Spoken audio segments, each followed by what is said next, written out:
It has been running for 46 minutes. It has burned through over 300 API calls, and it has made absolutely zero progress. This AI agent is not thinking, it is trapped in an infinite loop. Now look at a modern tech company. You have hundreds of highly paid engineers and strategists, yet product releases are entirely paralyzed by an endless cycle of meetings and management escalations. Or look at the physical world.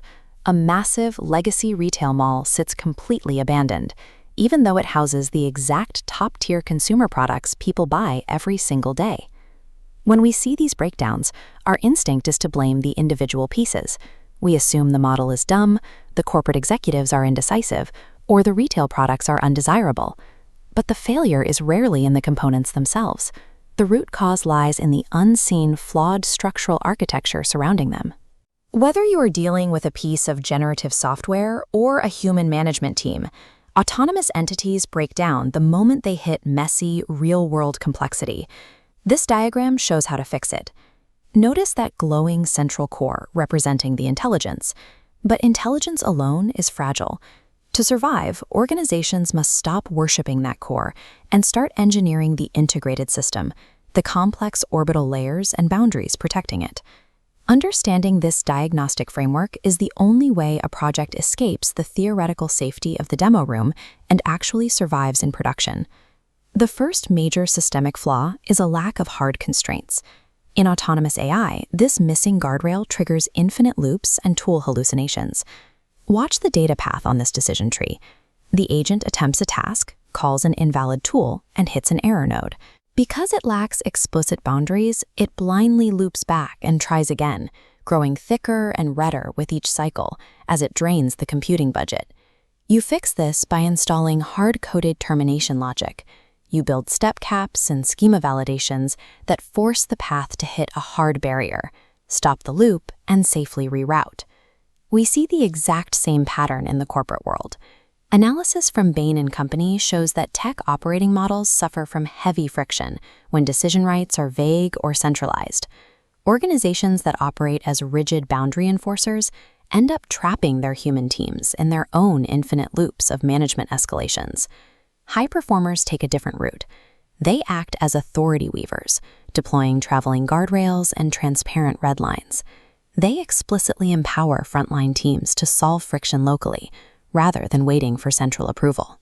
Autonomy without explicit framework-level constraints always results in systemic paralysis, regardless of whether the system is digital or human. The second flaw is a slow killer, context degradation.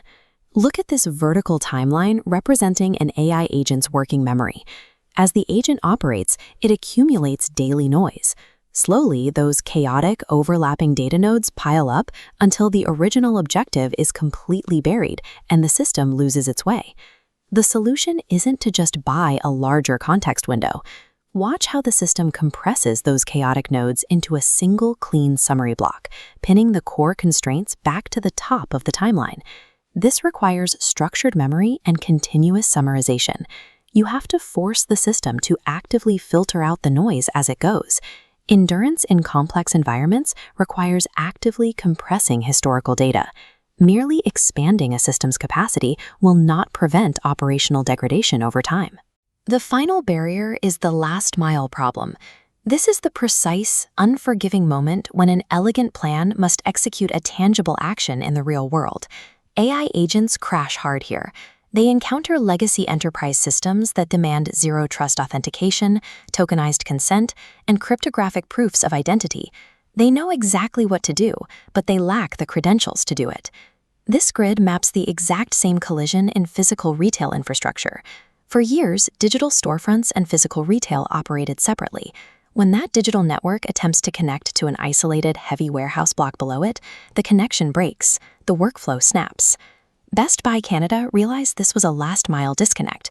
They took those isolated physical blocks and reorganized them into a unified, distributed web, allowing data and inventory to flow seamlessly up and down between the local stores and the digital network. They engineered localized micro-distribution hubs and integrated AI telemetry directly at the retail level to forecast local demand. Intelligence, no matter how advanced, is entirely useless if the surrounding infrastructure lacks the identity, permissions, and physical pathways required to actually execute the action. Pull back from the AI loops, the corporate hierarchies, and the retail logistics, and a distinct historical pattern emerges. None of the failures we've discussed are model problems. They are all system problems, and they all require engineering discipline, strict validation, and continuous telemetry to fix. This high-contrast blueprint proves this dynamic isn't exclusive to the AI era. We can see the exact same progression in the history of commercial aviation. Aviation did not become the safest mode of human transport by breeding inherently smarter pilots. It became safe by heavily engineering the procedures, the checklists, and the redundancy systems around those pilots. So if you are a builder or a leader navigating this transition, stop waiting for the next generation of smarter base models or components to solve your operational friction. The demo is easy. Production is hard. The individual model will always be a commodity. The unglamorous, highly engineered system around it will forever be your true moat.